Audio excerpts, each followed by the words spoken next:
Eu quero agradecer muito o convite feito pela Comissão de Psicologia Organizacional de Trabalho, né, na pessoa da conselheira Sibeli, e as demais integrantes, algumas que estão aqui, né, e que já vem fazendo, então, há algum tempo, um trabalho nesse grupo sobre temáticas tão importantes como essa. Né. Eu também quero agradecer aos funcionários e às funcionárias do Conselho, ao pessoal,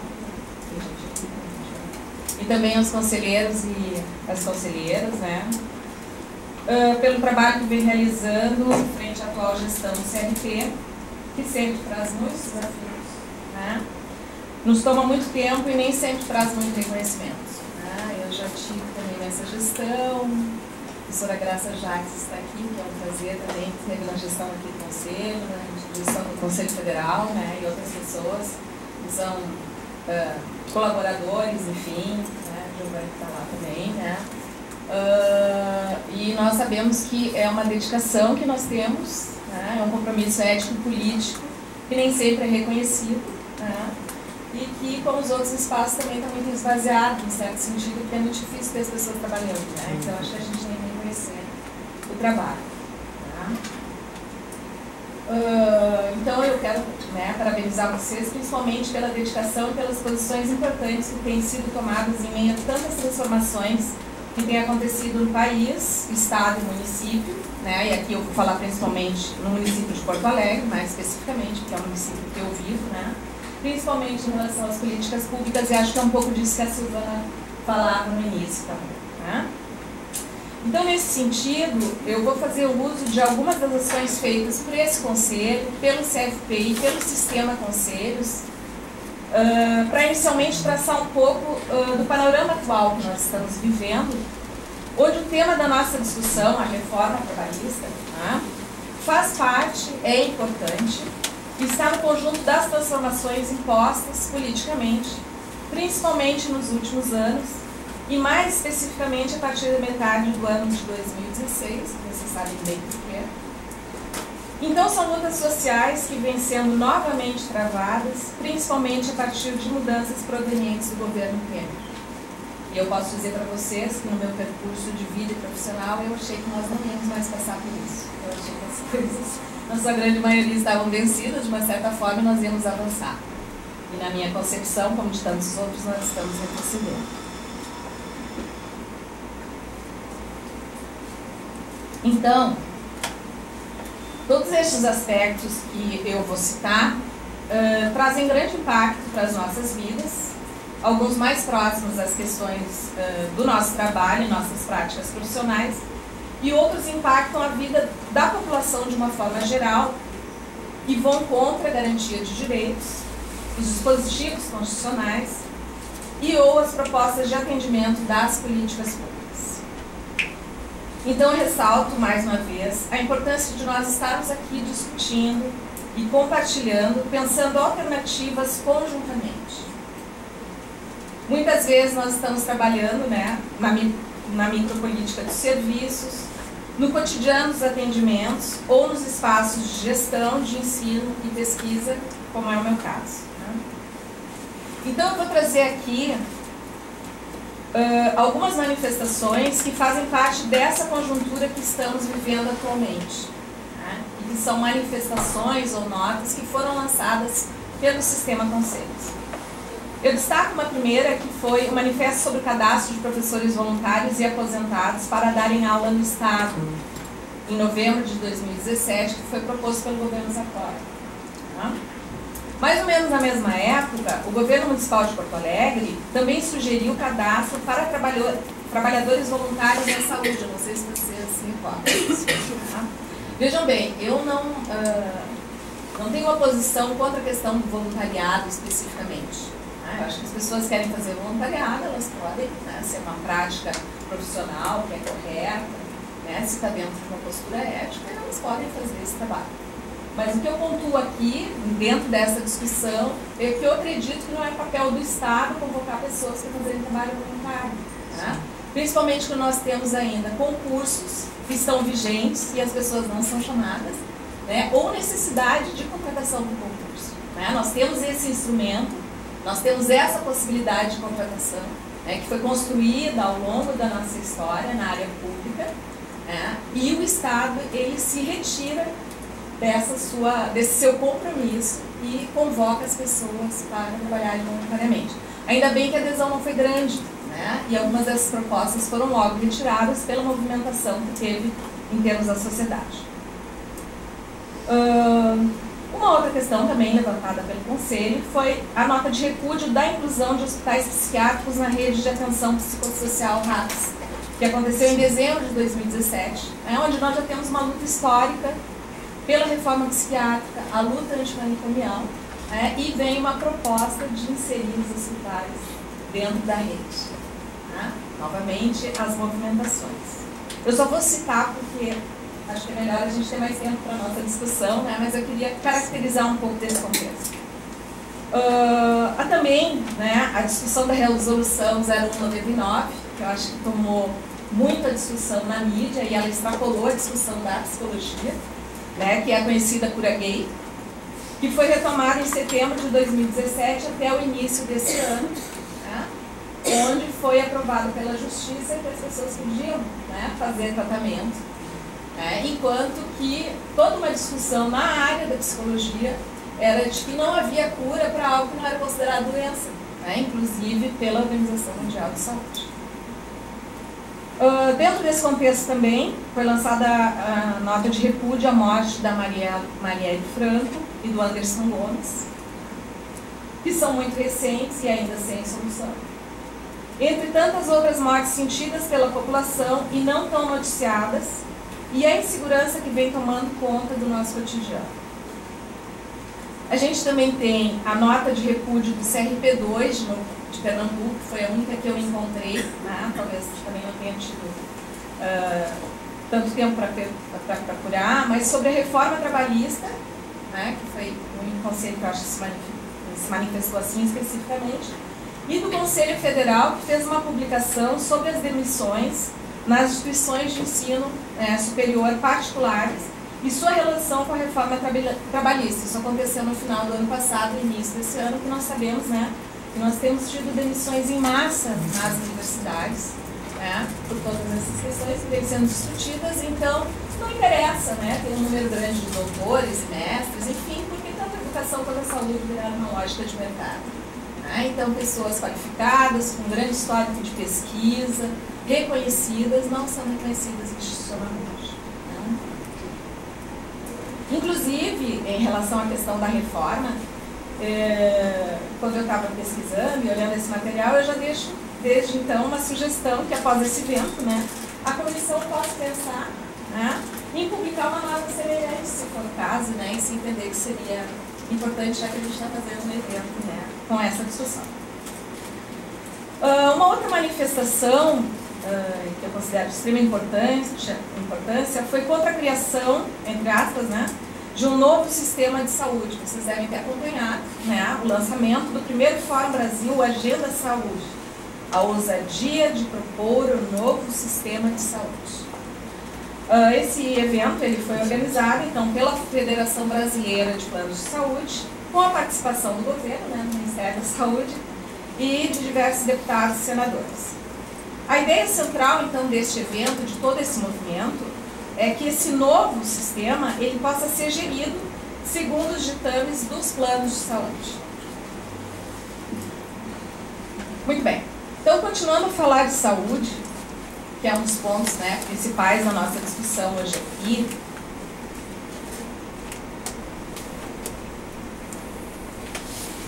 eu quero destacar, então, a Emenda Constitucional 95, que também é conhecida como Teto dos Gastos, ou a PEC do Fim do Mundo, ou ainda o novo regime fiscal, que congela os gastos públicos por até 20 anos, principalmente nas áreas da saúde e da educação. É importante lembrar que desde a Constituição Federal de 88, a Lei 8.080 e a Lei 8.142, ambas de 1990, o SUS nunca teve o financiamento que estava previsto na legislação. Nós temos trabalhado desde então sempre com uma questão de subfinanciamento na área da saúde. E, portanto, não há como apenas falar da dificuldade de gestão se não tivermos um orçamento necessário para a sua real implantação. Né? Se fala muito de que o SUS não funciona e que o SUS não dá certo, e pouquíssimo das ações de um SUS que dá certo, existe até esse slogan, né? E se fala muito pouco também daquilo que os planos de saúde privados não dão conta e o SUS tem que atender. Né? Então essa é uma lógica também da mídia, né? Que coloca pra gente sempre que a política pública não funciona. Né? É importante trazer essa questão do SUS porque é onde temos tentado implantar e discutir a Política Nacional de Saúde do Trabalhador e da Trabalhadora, que desde 2012 busca agregar as ações realizadas no sistema em prol dos seus usuários. Né? Ela é uma política que foi tentando agregar todas as outras políticas, né? Decretos e legislações dessa área, mas que ainda vem sendo implantada de uma forma... A gente pode dizer que ela vem sendo implantada, ela tem tentado articular as ações, né? E nesse contexto, essa política também ela se perde. Continuando então ainda na área de saúde, em julho do ano passado, o Conselho Nacional de Saúde lançou a seguinte nota de esclarecimento. Entenda como a redução de investimentos no SUS vai afetar a sua vida. É uma nota curta, então eu vou ler a nota para vocês. Diz a nota, então. O Sistema Único de Saúde SUS foi criado em 88 pela Constituição Federativa do Brasil.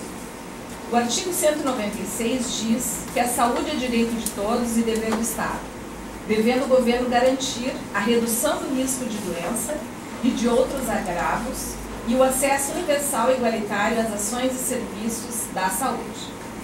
Desde então, o Conselho Nacional de Saúde vem defendendo seus direitos, ou seja, os mais de 200 milhões de habitantes do nosso país, sem qualquer discriminação, têm direito de serem atendidos gratuitamente nas mais diversas especialidades médicas de baixa, média e alta complexidade em todos os estados e no Distrito Federal. O SUS é considerado um dos maiores sistemas públicos de saúde do mundo. Mesmo assim, o atual governo, junto ao Congresso Nacional, vem reduzindo investimentos com a justificativa de que é necessário recuperar-se da crise econômica. Desde a mais recente mudança de governo, os retrocessos vêm afetando a principal política pública desenvolvida no Brasil. A PEC 241, a Emenda Constitucional 95, é uma emenda que muda a Constituição, congelando os investimentos em saúde por até 20 anos. Será uma perda estimada em 400 bilhões. Isso significa que o governo, em vez de dar continuidade ao aporte de recursos para uma política que funciona, está fugindo da responsabilidade, tirando de você aquilo que a Constituição garante. Nessa nota, o Conselho Nacional, então, elenca 5 aspectos principais e explica eles. Tá? Fala da redução da atenção básica, de menos remédios gratuitos, menos profissionais de saúde no rural brasileiro, aumento da depressão, que é o que mais nos interessa nesse aspecto, e atendimento padronizado em vez de especializado. Em relação ao aumento da depressão, o Conselho coloca o seguinte: em cenário de crise, é comum que os índices de depressão aumentem devido à perda de emprego entre os trabalhadores e trabalhadoras. Essa doença silenciosa afeta 11 milhões e meio de brasileiros e brasileiras, cerca de 5,8% da nossa população. Com mais pessoas abaladas emocionalmente e com menos financiamento, o cenário pode ficar ainda pior. Então, o que o Conselho Nacional de Saúde está fazendo com essa discussão e essa nota? Né? Ele aponta um aumento de um verdadeiro ciclo de adoecimento. Né? Na medida em que nós temos uma diminuição do aporte financeiro para a política de saúde, né, que já vinha acontecendo, nós temos, consequentemente, né, com a perda do poder aquisitivo dos trabalhadores, uma diminuição dos trabalhadores que tinham acesso a planos de saúde privados pelas suas empresas ou por adesão própria, que vão tender a buscar mais o sistema de saúde. Né? E de trabalhadores da área de saúde que já estão sobrecarregados em seus atendimentos, que também sofrem e também adoecem no seu trabalho. Então nós temos uma realidade dentro do sistema que também ela não é diferente de outras realidades de trabalho, né? todas essas discussões, as questões que o Rogério trouxe, elas estão dentro do sistema de saúde, mesmo antes da reforma. Tá? Então, nós temos uma capacidade de atendimento diminuída, profissionais de saúde que também têm a mesma questão dos trabalhadores que eles estão atendendo e um aumento da demanda. Tá? Então, nós podemos perceber o quanto o momento atual de mudanças na legislação em diversas áreas acontece num contexto desfavorável. Com a retroação de conquistas importantíssimas da classe trabalhadora, ameaçando também suas formas próprias de organização, vide o ponto principal da nossa discussão, que é a Lei 13.467, e como o Rogério já falou, né, a medida provisória que ainda tinha alguma incidência sobre alguns pontos, né, caducou, e agora o presidente está pensando em trabalhar em outro decreto. Né? Essa discussão ela ainda está em andamento. Né? Apesar da construção da CLT não ter passado por um movimento coletivo, a sua permanência e manutenção é fruto da organização social de representações sindicais, trabalhadores e trabalhadoras da sociedade em geral. O discurso dos defensores dessas medidas afirmam que as reformas permitem o crescimento dos empregos e a diminuição dos conflitos trabalhistas, entre outros. Mas o que temos visto é um aumento das formas precarizadas de contratação e redução da judicialização pelos obstáculos colocados, como já falaste, né? Essa semana, como é a semana, primeira semana de maio, né? E a partir do dia 1º de maio, com diversas manifestações que a gente teve no país, também tiveram lançamento de algumas pesquisas e dados, né, que demonstraram exatamente que a gente teve, desde o lançamento da reforma, uma diminuição dos trabalhadores com carteira assinada, um aumento do desemprego e uma diminuição, né, dos processos judiciais. Isso já está comprovado. Né? Então é preciso que nós compreendamos o que representam essas medidas, principalmente em suas consequências práticas na garantia de direitos já conquistados e de não retorno a formas de exploração de trabalho e de trabalhadores e trabalhadoras que ainda, infelizmente, não foram totalmente superadas. Na verdade, estamos num país que convive ainda com situações análogas ou de trabalho escravo e com maior desigualdade na distribuição de renda e riqueza. Segundo os pesquisadores do Centro de Estudos Sindicais e Economia do Trabalho, CESIT, a regulamentação do trabalho temporário, autônomo e terceirizado e da jornada parcial, além da criação de uma nova forma de contrato, a do trabalho intermitente, legaliza a transformação do trabalhador em um empreendedor de si próprio, responsável por garantir e gerenciar a sua sobrevivência em um mundo de trabalho que lhe retirará a já frágil rede de proteção social existente. Esse grupo CESIT fez uma publicação bem recente agora, que é um dossiê que se chama Reforma Trabalhista. É um material bem interessante, se vocês procurarem na internet, vocês vão encontrar essa publicação. E aí, nesse documento, eles apontam, né, diversos retrocessos e consequências da reforma, entre eles, né? A questão da desconstrução dos direitos, a fragilização dos sindicatos, né? E esse estudo ele traz alguns pontos, né, que o Rogério já colocou, mas eu vou, ao invés de falar de cada um deles, eu vou apenas citá-los, né? Porque a proposta da reforma ela traz muitos artigos, né? E são muitas as consequências, né? Então, se a gente fosse falar de todas, talvez faltasse um dia, né, para a gente fazer esse debate, né?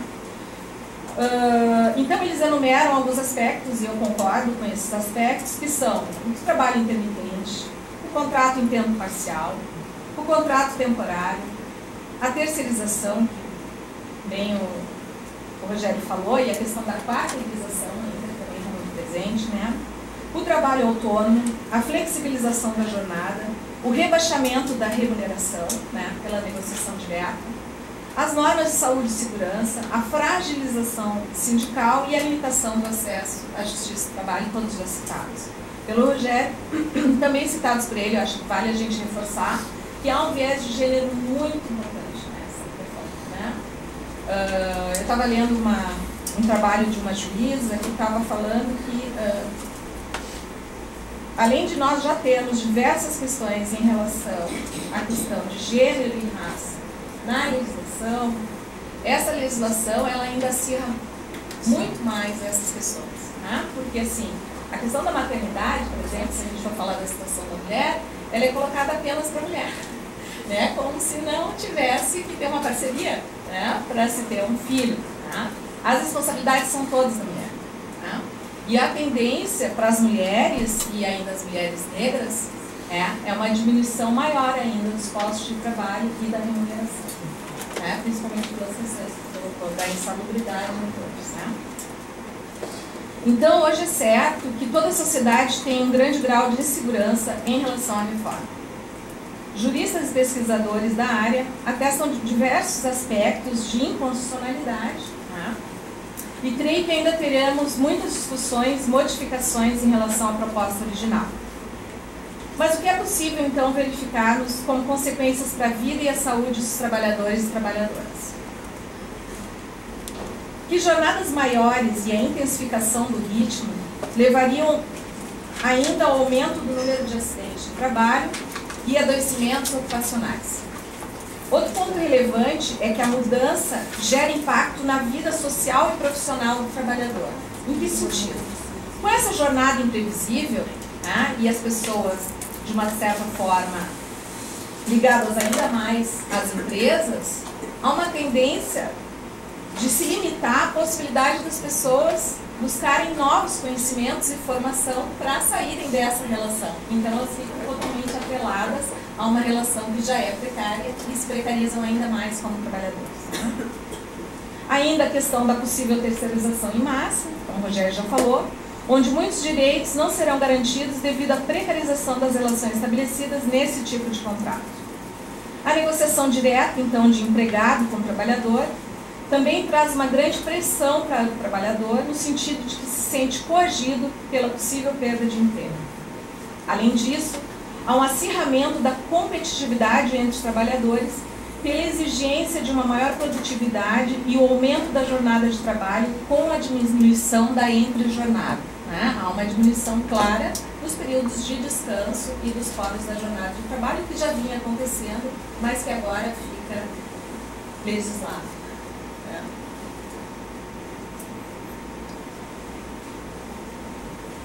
Então, nós podemos dizer que a relação, né, e é dessa forma que a gente vem pensando e trabalhando as questões relativas à saúde do trabalhador, a relação para nós entre a organização do trabalho e o sujeito é um ponto central da análise como determinante do sofrimento mental. Porque para nós, além de todas as questões de adoecimento físico, nós vivemos muito, de uma forma muito intensa, a questão do impacto mental dessas mudanças para os trabalhadores. Cada vez nós temos visto mais os impactos da organização do trabalho sobre a saúde mental do trabalhador. São situações de trabalho geradoras de elevado nível de sofrimento e, por vezes, adoecimento, sendo que os trabalhadores sempre buscam, né, criar estratégias para lidar com o seu sofrimento e continuar trabalhando, né? Isso, de uma certa forma, não é uma coisa que não seja saudável. As pessoas tentam superar as suas dificuldades. A questão é quando as pessoas trabalham doentes, né? O que ocorre por força da atual organização do trabalho é que o trabalhador tende a um processo doloroso de confronto com seus colegas e consigo mesmo, relegando sua condição de trabalho a um plano escondido, recalcado e silencioso. O certo é que as organizações, a atual organização do trabalho, tem promovido cada vez mais a dependência dos trabalhadores, como eu já falava antes, né? A manipulação do inconsciente gerada pela competição, pressão contínua, vai construir uma fidelização à empresa para a manutenção do exercício das funções e do próprio trabalho. A empresa, então, se apropria, entre aspas, das virtudes dos trabalhadores como se fosse um produto seu, causando uma subordinação de ordem afetiva, subjetiva e psicológica. Mesmo assim, né, há uma resistência a essas mudanças a partir do que a gente chama de trabalho bem feito. As pessoas não querem trabalhar mal, as pessoas querem realizar bem o seu trabalho. Mas a resistência nem sempre é suficiente e as organizações, né, criam novos movimentos para quebrá-la. Ocorre a substituição de profissionais experientes, transferem-se tarefas para terceirizados, né?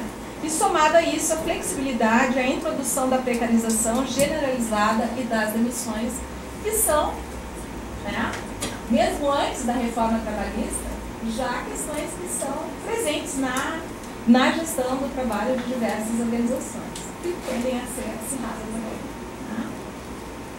A ampliação das vivências de sofrimento psíquico e muitas vezes o adoecimento em maior escala do que há pelo menos 20 anos atrás, tem demonstrado que as estratégias coletivas de defesa, que possuem um papel de extrema importância de resistência aos efeitos nocivos da organização do trabalho, estão perdendo espaço para o individualismo e a solidão.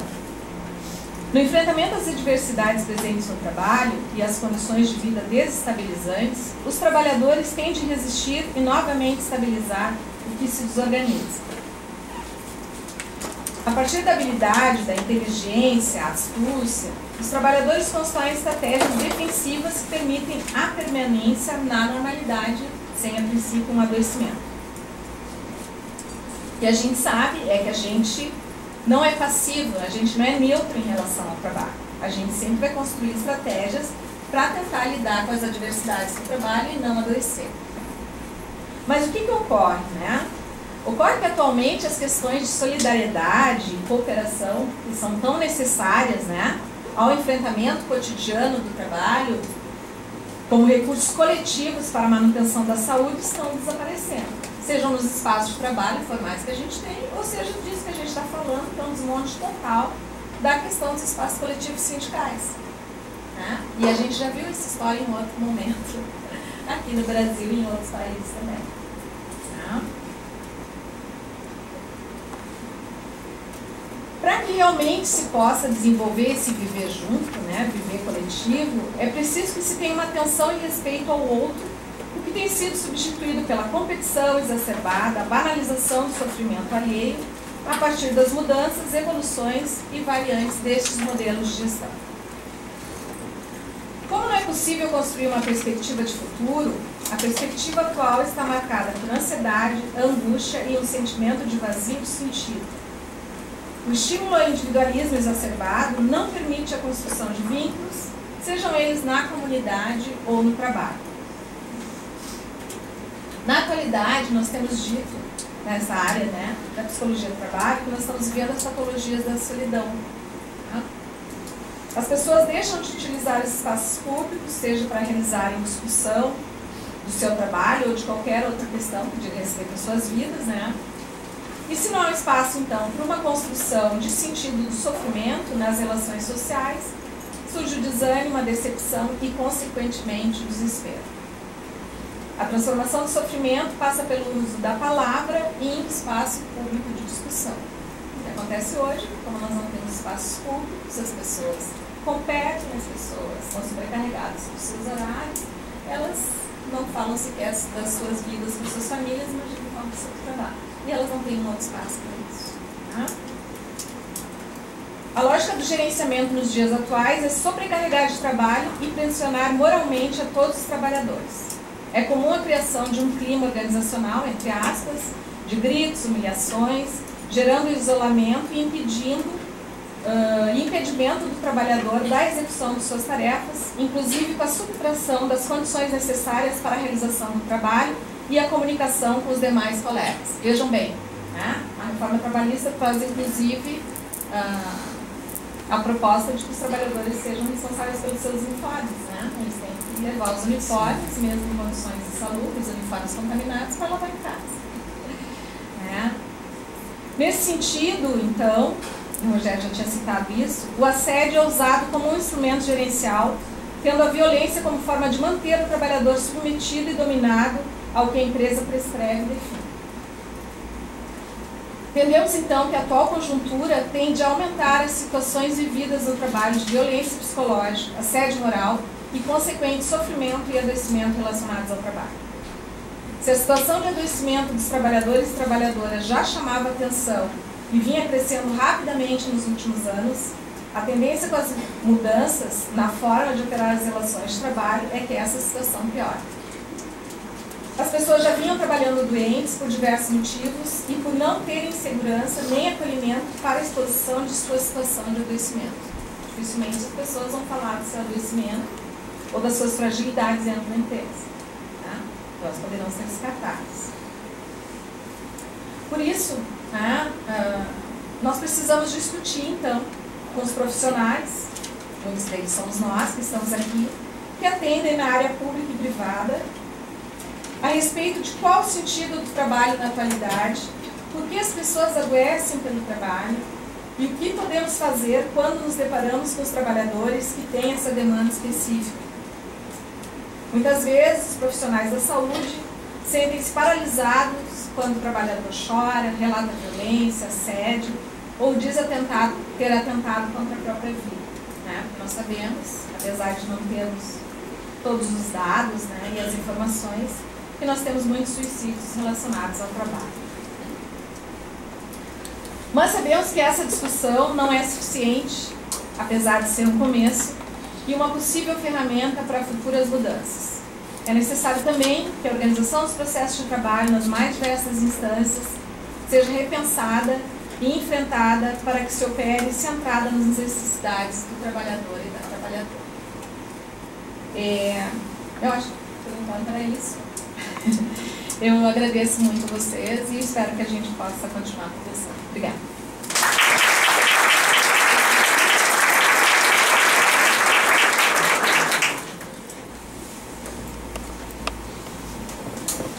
Obrigada, Carla, pela tua apresentação. Acho que coloca questões, assim, pela tua abordagem, que amplia bastante, né, assim, a concepção desse tema, para além da atuação do psicólogo nas organizações. Acho que fica aí uma reflexão para a gente, não só, inclusive, para a psicologia em outros campos, para quem está no consultório, para quem está trabalhando nas políticas públicas, mas para outros profissionais também, que trabalham com os trabalhadores, enfim. Acho que é muito legal a tua abordagem, acho que ampliou bastante a abordagem do tema. Então agora a gente vai abrir para as perguntas. Eu proponho que a gente faça por grupos, né, acho que flui melhor assim, né. Eu proponho assim, grupos de 3 perguntas, os convidados respondem, a gente parte para mais 3, pode ser? Então, estão abertas as inscrições. Eu vou pedir só, pessoal, que quando vocês fizerem pergunta, se apresentem brevemente, digam o nome, qual é a área de atuação, se é da psicologia, de outra área, ou estudantes, e façam a pergunta, tá? Então, a gente tem uma pessoa ali, Fabiane e a Cris.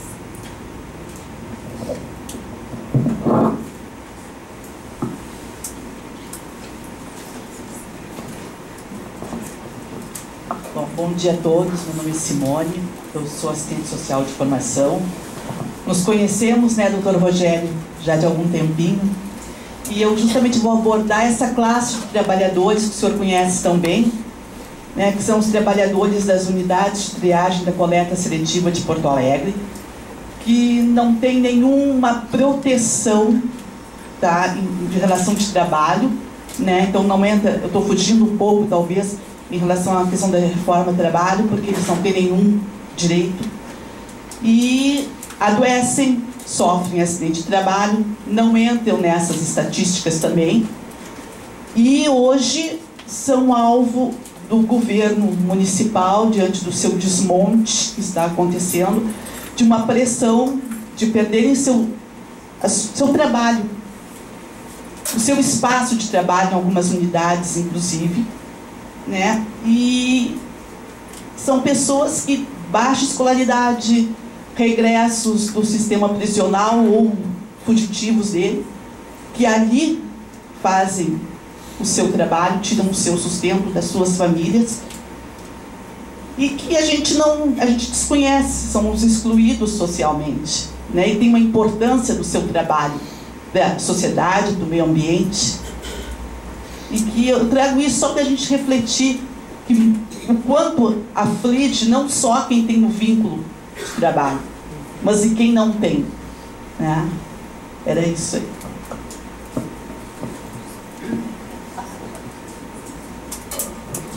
Bom, bom dia, eu sou a Cristiane, eu sou psicóloga, especialista em psicologia organizacional e do trabalho, fiz parte, antes de virar um comitê, junto, enquanto era um grupo ainda de discussão, do GTPOT, e atualmente eu sou mestranda dentro do PPGA da URGS, mas na linha de relações de trabalho e gestão de pessoas. E o meu projeto é justamente sobre o impacto da reforma trabalhista nas relações de trabalho, então por isso o interesse sobre o tema, assim. A proposta, na verdade, que eu queria trazer, assim, problematizar, é a escassez de trabalhos, de estudos que façam uma escuta da voz do trabalhador na temática da reforma trabalhista. Então, nós vemos posicionamentos de diferentes entidades, eu tive um contato bem grande assim, com esse material do CESIT também, e outras entidades, tanto em prol das empresas, em prol de sindicatos, e eu sinto assim, uma certa lacuna nessa escuta, porque o que eu venho observando também, eu estou há 18 anos na área de gestão de pessoas, que existe também uma demanda do trabalhador em buscar novas formas de relações de trabalho. Então, eu acho que a reforma trabalhista talvez radicalizou isso, e radicalizou para o mal, possivelmente, mas, ao mesmo tempo, existia uma percepção de que a legislação antiga, apesar de diferentes súmulas e entendimentos, ela não dava conta das relações de trabalho atual. Então, eu queria perguntar para os participantes da mesa como é que eles veem isso e se eles conhecem mais estudos, como eles veem essa possibilidade de dar voz para o trabalhador, que não seja somente através de sindicatos, porque a gente percebe também, em alguns momentos, um descrédito por parte do trabalhador em relação às entidades sindicais, assim como todas as outras instituições, existem boas e más instituições. Então, essa seria a minha provocação. Bom dia, eu sou Fabiane, sou psicóloga do trabalho e eu atualmente estou como psicóloga do trabalho no Sindicato de Servidores Federais do Ministério da Saúde, do que sobrou do Ministério do Trabalho, que ficou um remendão, assim, um puxadinho de algumas coisas que não se sabe muito bem, e da Previdência Social, ou seja, eu estou no olho do furacão, literalmente, E a questão que eu estava ouvindo, vocês, e fiquei pensando, assim, em o que está acontecendo hoje em nível de perícia na Previdência Social, E não só a perícia para o trabalhador selutista, mas para o servidor público também, que é os temas embaixo do tapete, como a gente diz, que é tão difícil. Bom, a gente estava falando, então, sobre os trabalhadores registrados, e aí o que vem ocorrendo hoje, Vocês notaram que não se fala mais tanto na reforma da Previdência, Por quê? Porque ela não precisa mais ser feita, porque ela já está sendo implementada através da reforma trabalhista. Então, realmente passou e está passando porque a gente vem, num remendão de legislações, de normativas, de portarias, onde ela já tem essa implementação muito bem encaminhada. O que acontece, que eu fiquei pensando, assim, ouvindo vocês e pensando na realidade que a gente vem enfrentando e conhecendo, desvelando, por assim dizer. Vocês sabem que os peritos, os médicos, estão recebendo um auxílio de R$60 por perícia para essas perícias que estavam represadas ao longo do tempo, Ou seja, eles estão sendo novamente, pagos por um trabalho que já deveria ter sido feito por eles mesmos e que não foi, acabou não sendo feito. Ok, então eles recebem R$60 por cada perícia desses benefícios que o governo mandou revisar, que não são poucos. Ao passo que eles foram liberados do seu horário ponto, que eles tinham uma determinada carga horária, eles não cumprem mais esse horário, porque o fundamento é que eles façam, então, foquem toda a sua atuação na revisão de perícias. O que isso acontece, O que decorre disso aí? Decorre que todas as outras perícias que não são revisão desses benefícios que foram requisitados, terem a sua revisão pelo governo, estão na lista de espera. Então, assim, acidentes graves, outros benefícios da assistência social, todos vão ficar na lista de espera porque não são prioridade em função dessa grande revisão. Então, isso é uma coisa. A segunda coisa diz da saúde do servidor federal. A semana passada, então, o sindicato foi chamado a uma reunião com mais 23 órgãos, que são órgãos onde tem servidores, tem trabalhadores federais, que dependem da sua perícia própria, seu sistema ali de proteção à saúde próprio, onde os médicos peritos estão sendo destituídos da perícia para os servidores em função de voltarem para as agências para fazer a revisão dos benefícios, porque não está se dando conta, enfim, né, são muitos benefícios a serem cortados, porque a ordem é essa, né, essa revisão toda é para cortar, para gerar uma economia e não um custo, né, e aí 23 órgãos estão sem perícia, ou seja, toda a documentação de saúde dos servidores, aquelas que são licenças acima de 5 dias ou que dependem de junta médica, estão temporariamente suspensas e ninguém sabe o que fazer sobre isso. 23 órgãos é muita gente, né? 23 órgãos federais. E isso está acontecendo em um CIAS, nós temos mais 3 aqui no estado do Rio Grande do Sul, e a gente já sabe que um segundo CIAS vai fechar porque os médicos peritos que tem nesse CIAS vão se aposentar, que é o do Ministério da Saúde, não teve concurso, não tem previsão de ter, enfim, não vai mais ter, né, a parte da perícia ao servidor também, provavelmente no Ministério da Saúde.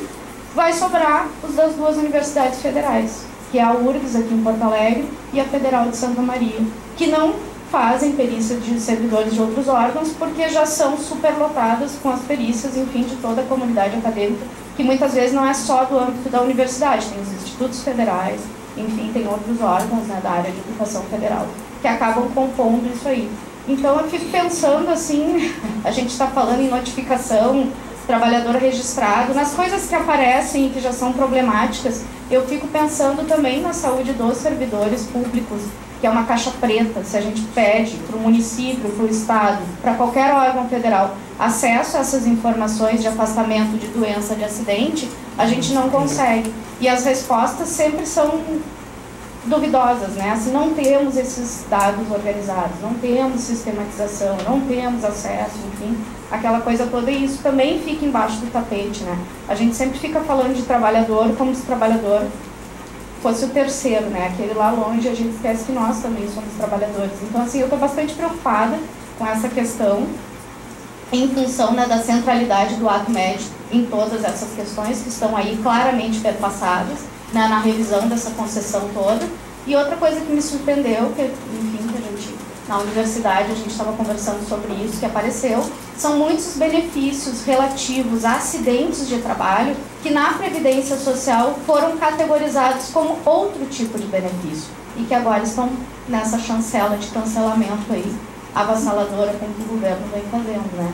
Então, assim, acho que a notificação, a subnotificação, ela é uma ponta, né, desse iceberg, e eu acho que tem muita coisa aí por baixo, e não é por acaso que a questão, né, do médico perito e de tudo que aconteceu dentro da Previdência Social está rolando aí também junto com essa reforma. Então, queria ver assim com a mesa o que a gente pode fazer em relação a isso, porque eu acho isso muito grave, né? Isso acaba implicando, direto ou indiretamente, a todos nós trabalhadores. Obrigada.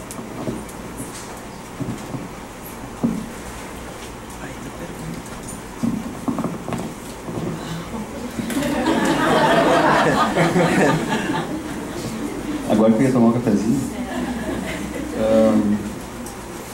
Bom, os catadores, né, os recicladores de Porto Alegre, enfim,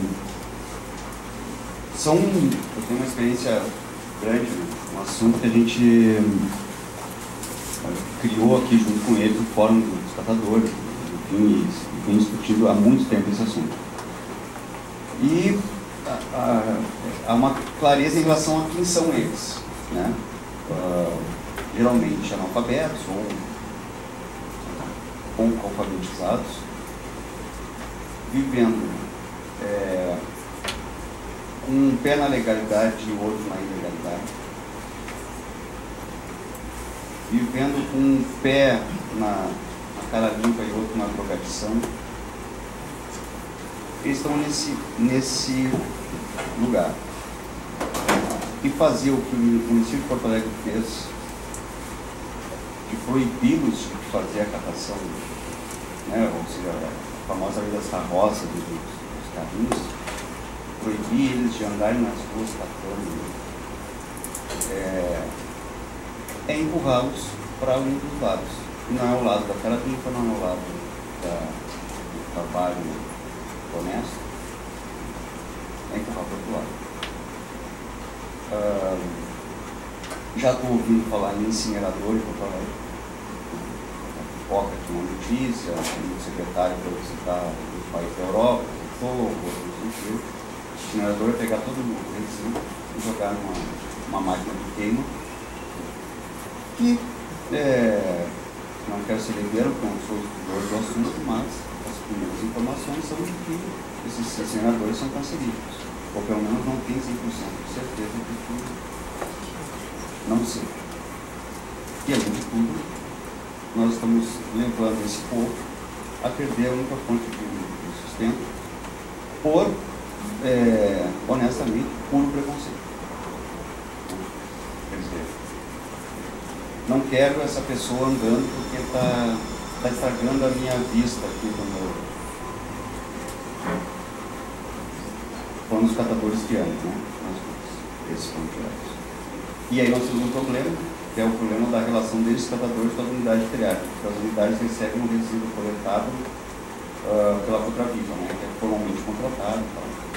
E o que acontece é que há uma competição entre os dois, porque se o catador de rua passa, pega o resíduo que está ali depositado, depois a Cotraviva passa, não está todo o resíduo ali, quando leva na unidade de triagem, diminui a triagem na unidade e baixa a renda do pessoal que está na triagem. Então fica a dica de que temos que separar o nosso resíduo melhor, porque isso vai aumentar pelo menos a quantidade.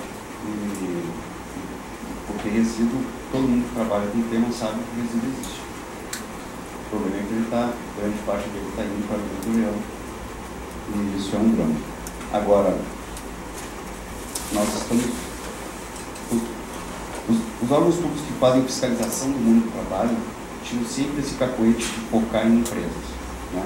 Eu acho que a crítica é muito pertinente, porque eu desde sempre vejo, e por isso que a gente fez a estatística sobre óbitos agora, porque a estatística pega o anuário da Previdência, é sempre assim, trabalhador empregado, e deixa de fora, no mínimo metade da sua população de trabalho.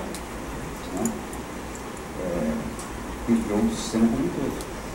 E os catadores, obviamente, estão nesse mundo. A escuta do trabalhador é um tema que eu tenho muita preocupação. E é bom ouvir essa pergunta porque quando eu converso com os sindicatos, a primeira coisa que eu digo é isso. Como é que está a relação de vocês com os trabalhadores? Vocês vão, sem querer ser ingênuo, né? Quer dizer, muitas normas coletivas prevêem o direito do sindicalista a acessar a empresa. Significa que, em regra, eles não têm esse direito. Né? É um drama sempre o sindicalista está chegando, não. Aqui na minha empresa não. Então vamos partir desse pressuposto. Agora, obviamente que há, não quero generalizar, mas há, em grande parte dos sindicatos, uma acomodação ou por preconceito com o que o trabalhador pensa. Esse cara só quer ganhar o seu dinheiro, só quer ele não está aqui na nossa luta, e eu sou vanguarda do proletariado, eu vou dizer para ele que é certo e que é errado. Nesse ponto, nós temos que deixar um pouco a arrogância de lado e saber ouvir. Porque, e tu tocou muito bem nesse assunto, houve uma espécie de silêncio da classe trabalhadora em relação à reforma. Né? Quem lutou, nós que pensamos, nós que falamos, né? E o direito do trabalho sempre foi assim: nós que estamos aqui vamos proteger vocês que não têm voz, que vocês são insuficientes, etc. Do ponto de vista econômico, e não vou dizer tudo que eu já disse até agora, é óbvio que isso tem seu sentido. Agora tem que modular. Né? E eu tenho muita curiosidade em ouvir os trabalhadores. Quando posso, pergunto o que eles pensam sobre esses temas. Para usar o exemplo dos catadores, nós chegamos para os catadores, não, tu tem que... a discussão assim, trabalha na rua ou trabalha dentro da unidade de triagem? Né? E aí a política toda assim, não tira eles da rua, porque a rua é perigosa,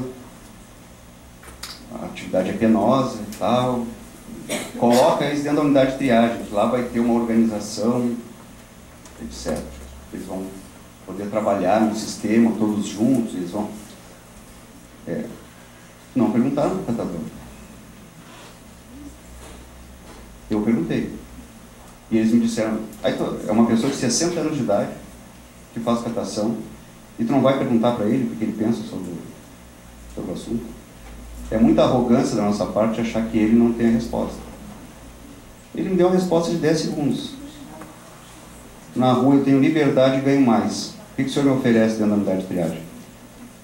Trabalhar que nem o... Ele não disse, mas eu completo. Trabalhar que nem o filme do Charles Chaplin, que é o que a nossa unidade de triagem oferece. Então, essa escuta do trabalhador, para mim, ela é fundamental. E os sindicatos se acomodaram. Não estou falando de todos, obviamente, mas tem que fazer essa autocrítica de que eles têm que voltar para a base. E não é só como estratégia de sobrevivência, que também é, mas é porque nós temos que restabelecer o canal democrático de representação dos sindicatos em relação aos trabalhadores. E a questão das perícias, como pano de fundo do que tu falou, esse dia eu estou numa palestra e a pessoa falou assim, mas o preconceito com o mimimi? A pessoa me perguntou isso.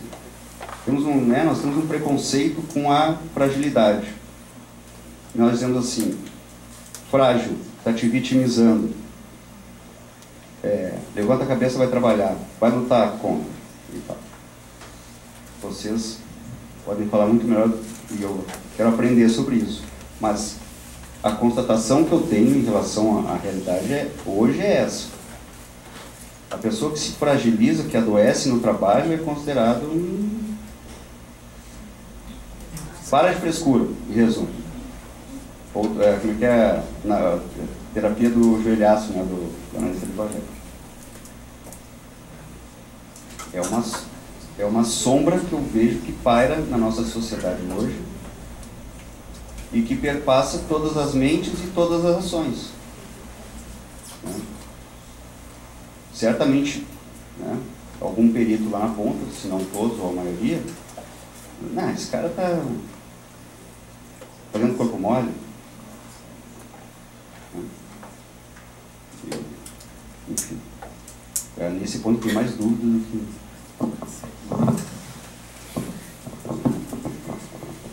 É isso mesmo. Temos mais dúvidas. Infelizmente, né? Quando estava falando da questão dos catadores, e o Rogério estava falando antes também, né, pensando assim, como é que a gente valora uma vida, né, uma perda, assim. Eu estava pensando que a professora Cecília Coimbra sempre fala que nós temos os mais humanos e os menos humanos, né? E eu acho que é essa relação que se estabelece. Quando tu diz para uma pessoa que perdeu a mão e 100 mil é muito, né, tu está botando um valor na vida. E é isso que a gente está fazendo, né? A gente faz uma valoração e diz que algumas pessoas podem ser menos e outras podem ser mais. Né? Esse trabalhador é um trabalhador desqualificado, ele não nos interessa. Mas ele junta o nosso lixo.